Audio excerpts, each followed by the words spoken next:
Hi, this is an update to the threaded fastener design video. So it's been a while since the last upload because there's quite a few issues I've run into trying to get this thing finished, or just, evolving on the design basically. And I'm going to try to repeat myself less and speak a little bit better for this one given the extremely positive reception of the last video.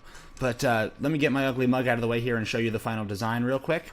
So the final, or not final because there's no such thing as final, this is an iterative process.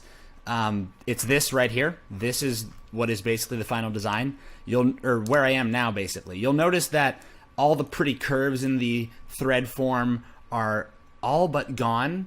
However, the size of the feature tree is extremely simplified here. There's almost no features at all going on here. The nut has a significantly more complicated design, which is the core crux of the changes that I made. I was trying to make the whole assemblability and consistency of this work across different sizes of the nut and bolt.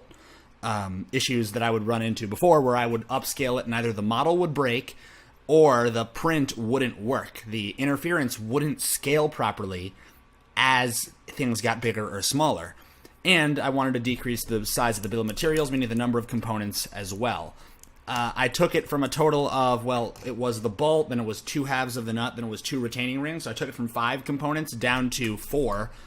I hybridized a spreader plate with a washer with a retaining mechanism, and that's kind of what you see here. This was similar to a recommendation of a Redditor, but I can't remember his name. I'll get to that, though. But basically, I'm going to do 3 things in this video. I'm saying basically a lot. I want to explain the new nut design, I want to explain the issues I had with the CAD model, and I want to explain the part numbering scheme that I've come up with, which that's the simplest part of all of it. So let me just get started with that then. First and foremost, I'm going to blow my head up, and I'm going to remember to minimize it this time so I don't need to try and reshoot this. Here's the newer version of it, or the final one. I mean, heck, you saw that the one I was holding up there wasn't the same. Let me get this out of the way just to re-clear the air. So the one I just held up didn't look quite like, I don't know if you can see my mouse or not, but it didn't look quite like this one that I have on the drawing tablet right here. But this is Exploration 7. This is the most up-to-date one. So zooming back in on this again, here's what this actually looks like. It doesn't have as advanced of a nut retaining body look to it, but it's significantly stronger. Oh, wow. And it uses less material. So basically, if I zoom in on this real quick, the way this ends up working is you use the mechanism of the bolt itself to assemble it. That's kind of the biggest revelation that I ended up having. You have the nut. The nut, when it's off of that, you just kind of put it together a little bit above the cage, and you push the cage up to it like that, and you start twisting. Okay? And it's going to be a relatively tight fit, and it's going to be a little bit difficult to do, but the profiles of these little compliant beam springs here, these, are going to like flex around it. And so basically once this is flush to that, you just hold it and you twist, and it will, assuming everything goes as according to plan, you got to just kind of massage it around a little bit. You just pull and twist, and it pulls it in until it locks. Then you can just unscrew it. Whoop. And then you can just unscrew it here. And that is not going anywhere. Ta-da! Alright, let me jump back into the CAD software now. So this is the latest one. This is Exploration 07. It's a few parts. The geometry of this nut is extremely well developed. And it has... This is actually kind of backwards. This is the side that should be facing downward, basically, because you want more curvature. It's whether you hold it in or not isn't really the concern. There's not a lot of force pulling it out because of how it's going to be oriented on the bolt, right? The tension is pushing it against that flat face of the body that I just hid. This flat face right here. So this is actually upside down to how it's going to be assembled. But effectively, this is where I am right now. But where did I come from? That's kind of the slightly more interesting story. So this is Exploration 04. If you remember in the previous YouTube video, the name of the video had a 003 at the end of it. That was because the previous iteration, the one that I posted on Reddit and all that stuff, that was the third exploration of it, the third prototype. This is the fourth one, and things started getting a little bit more complicated from here. The number of equations in my feature tree was growing immensely. The whole adventure was all basically the same as it was in 0.3. However, I tried a recommended idea on Reddit where I just put this enclosure around it, but that led to a very, very interesting issue. The trick here is it's relatively the same as it was in Exploration 0.3, except now the problem is that as you install it, if you turn the nut upside down, they just kind of fall out. And that makes actually using them like way more like, even though you know they're going to fall out and you cover it with your finger, it's still really annoying because anytime you push in like that, they push in, they fall out. I'm not putting that together again. It's really annoying. But that was the issue with Exploration 0.4, relatively short-lived, moving right along. Exploration, that's 0.7. Was this 0.4 again? Here it is. So this is 0.5. There's a part number right on there. I'll get to that later. That's the last thing I want to talk about. But this, the number of equations was kind of growing. The look of this nut was far more advanced. It has like a twist in. I was really trying to make this as strong as possible because I really thought that was what the failure mode was going to be. This curve was tremendous, but the problem with this was the rebuild times. I was trying to just experiment with this, but it was taking like 30 seconds to rebuild every time I changed the diameter by maybe 10 or 20 thou, for example, and this model only doesn't break within plus or minus 100 thou of this design for the diameter. If I try to change anything else, this just breaks immediately. So this was not an option to continue the design this way. Even with it frozen like this, in SolidWorks you can freeze things to make them go faster. It basically just preloads and pre-configures the whole file, so it doesn't need to update that every time. But even with that done, it was still extremely annoying to deal with. And I realized that the way I was quantifying stuff, I was using something called an area ratio, which is the ratio of the inner diameter, basically how much wedge, how much thread cross-sectional area there was per bolt cross-sectional area, kind of. The way I was doing that math started leading me to, it was difficult to move forward from this point, so I had to completely just scrap this one. It wasn't useful anymore. Okay, Exploration 0.6. This one, I tried to use something called a master model workflow, where you basically, I tried out SolidWorksing my previous self, which was a gross mistake. This is even more complicated than before. It performs better and it's more flexible, but all you have to do is look at the equations. Sorry, the equations aren't even in the document anymore. They are in a text file.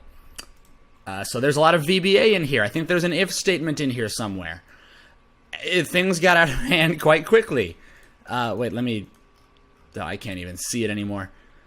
Oh, wait, if I go to the master, here's where things get interesting. Whoop, looks like I closed it.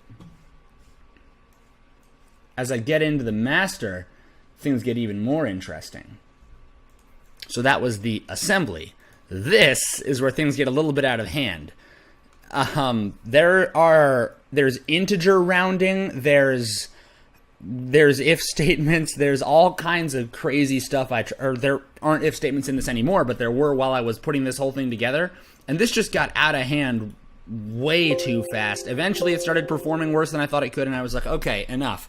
I'll worry about the exact thread form later, which was the entire point, which felt very bad to throw in the flag after I'd put in this much work. But it was the only option. The complexity of the model was getting away from me. So Exploration 7 is where I probably spent 3 of the 4 weeks since the last video, just tweaking this one way of doing it. And I got it down. I got the feature tree down. There's no imported parts. There's nothing monstrous. And the performance is, to be perfectly frank, really, really good. I'm really impressed with myself with this. It takes seconds to update absolutely everything. That's it. There's no scaling. All of the clearances are respected. There's some... This is over-optimized. I will openly acknowledge that it's overly optimized, and the nut isn't as robust with its cage as it was before. There's just a huge stress concentration on that little edge right there. I've had a few that have just kind of broken off on this hinge right here.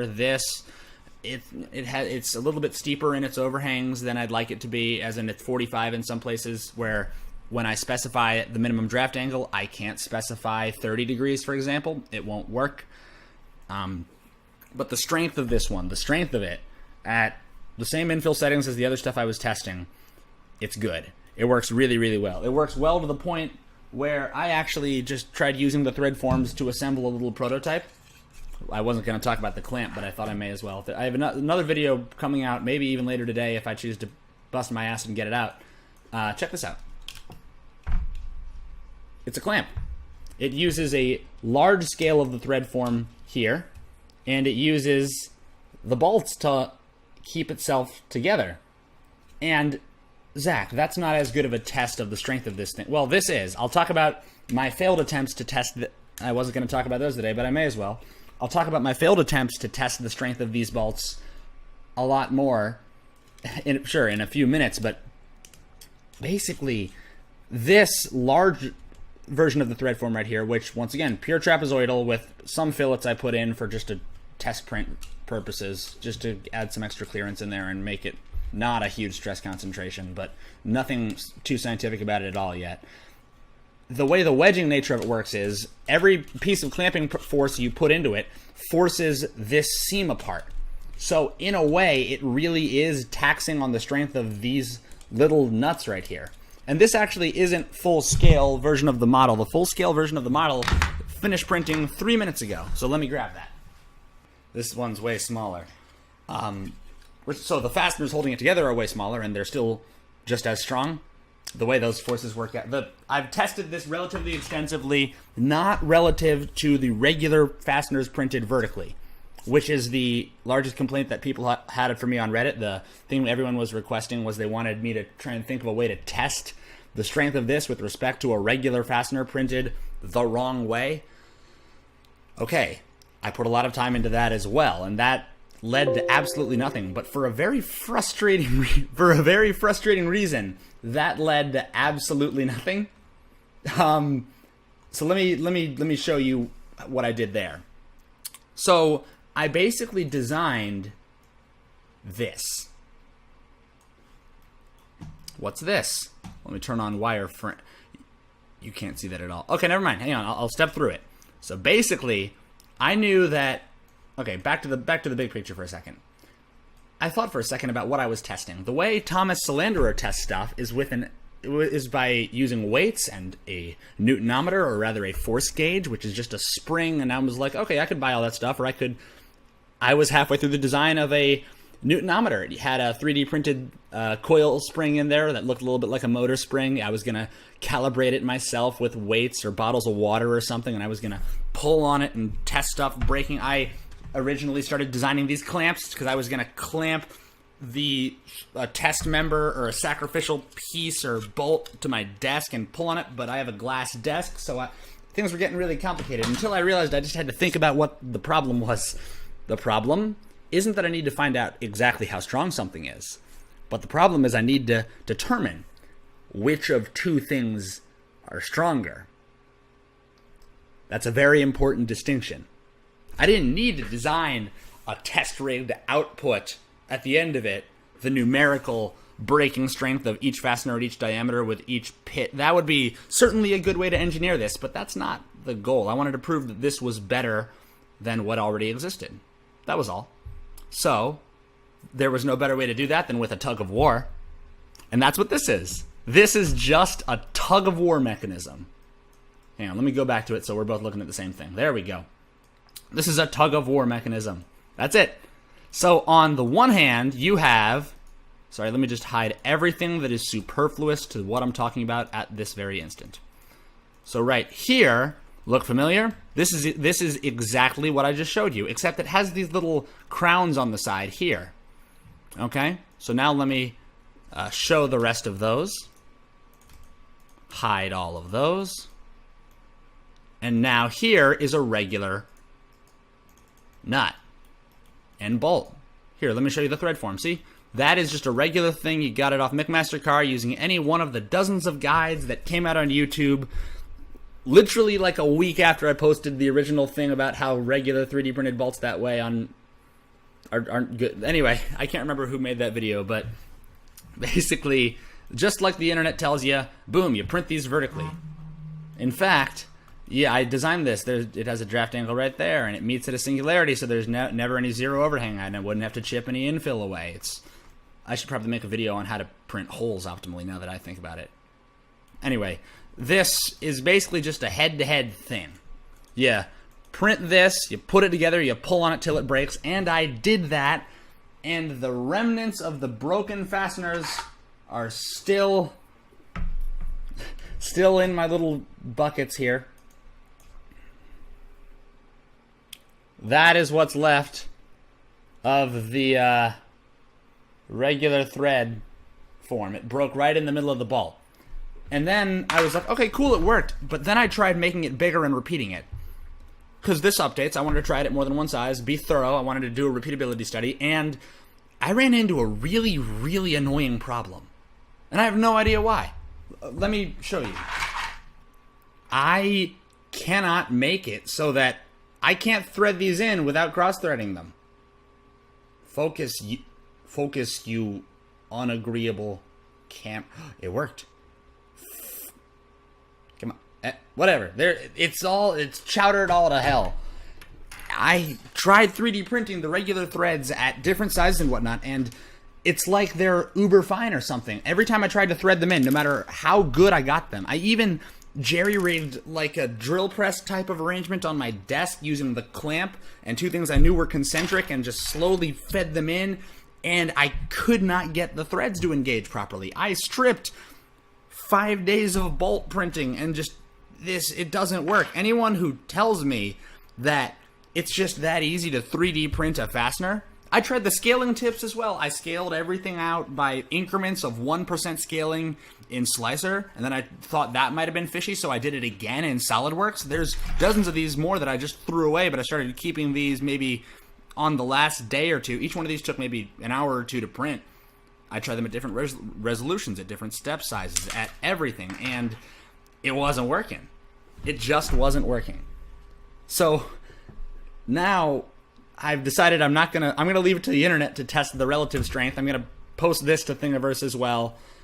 If someone else can figure out what in the hell I was doing wrong, please assist me. But to whoever was like, oh, it's just easier to do the McMaster car hack, I don't know what you're doing, man. I don't know. Now granted, I'm just some incompetent graduated engineer. Incompetent, right? But yeah, that's why this didn't start off with a test of my threads versus the other person's threads. So what's next, though, right? Like, so that was exploration 07. Well, I did 5, 6, and 7, and that's where we are right now. So what's next? Well, let me just look through my script here, because I wrote down what I wanted to say this time. Haha, that's the trick, right? Okay, so I optimized the feature tree. That was important to me. I wanted to make it so that I could rebuild this better. There was one more thing I wanted to try and do, and I have a graphic I'm going to put up for this. I think that I can get away with... sorry, not you. I think I can get away with trying to have the hooks in this, basically. The thing that keeps the bolt together and assembled and stops it from twisting or splitting or whatever as you install it to hold itself together. I don't think that needs to go all the way up the nut. I think I can put a step in there and it wouldn't take away too much from the strength of it. But that's something I want to try and implement. What else is there to try and implement? I want to try and get the part numbers on there. Yeah, let me talk about the part numbers for a second. I only thought about that on Exploration 05, I think it was, is when I first started thinking about that. You guys can see. I know you can't. Here you go. So 05A12, what does that mean? So for the part numbers and the way I have the numbering scheme set up, let me the way it was on 05, the diameter is 0.5 inches, and the A standard for area ratio. Area ratio, I'm not going to roll it back. It's going to freeze my entire computer. But area ratio is the ratio of the area of the thread cross section, like the donut, basically. You have a torus, you have a circle inside a circle, and the area between this circle and this circle right here, that was area 1. And area 2 was the area of the inside bolt. The way fine threads work is you have more of the threads engaged, and because they're finer and not as far apart, or I don't know if they're just as deep per se, but whatever. If it makes sense that if you have this area way too big, it gets weaker. But it also makes sense that if you have that area way too small, it gets weaker as well. So I was experimenting around with different area ratios initially, just kind of tugging on them and doing a little bit of finite element stuff in SolidWorks. And 1.2 seemed to be a relative sweet spot at first. But until I realized that that was a bad way to think about the equation. So instead, I was using something called a K value. Let me try and see exactly how that K value works. The K value, which is the new part numbering standard that I'm using for this, it is the area ratio of the inner area over the outer area. So it's the reciprocal of what it was before, kind of. If you basically look at this cross section right here,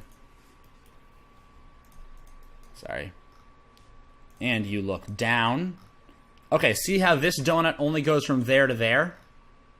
That's a way smaller, the area of that thing, that whole donut right there, that torus section, versus the area of the inner circle, which is just this circle going around to there. That's 3 times. It doesn't look like it, but that's just how the circles end up working out. So that is actually how it works. But basically, wait a second. Did I have it by area or by radius? Area. Okay, so that's why it looked a little bit strange. But yeah, that's how the new part numbering standard works. I'm gonna upload a bunch of these to Thingiverse and have it such that let me see. I started doing the part numbering standard in the bolt. So let me see if I think I did the part numbers. There it is. So there's the fastener call out number. That's not going to be printed on the bolt, but it was D05K3 and then the file extension. And then one thing that I was doing for my slicer settings is I was putting X3 at the end of it so that you can see how many you should print in each go. But yeah, this is probably the same rambly, non-comprehensive, non-well-made video crap about where the fasteners are now and what there is to do next. The things I want to do next are I want to make a bunch of these, template them, maybe automate it with SolidWorks macros or something like that, export a bunch of STL files, put them on Thingiverse, let people play with them, and get ironed out by help on Reddit of why in the hell I cannot get a regular freaking fastener to thread into a regular freaking bolt for that test piece that I designed. Any feedback on that to help me iron that out? Like that was really frustrating for me, so please tell me what I did wrong in the Reddit comments or YouTube comments. Anyway, thanks for watching.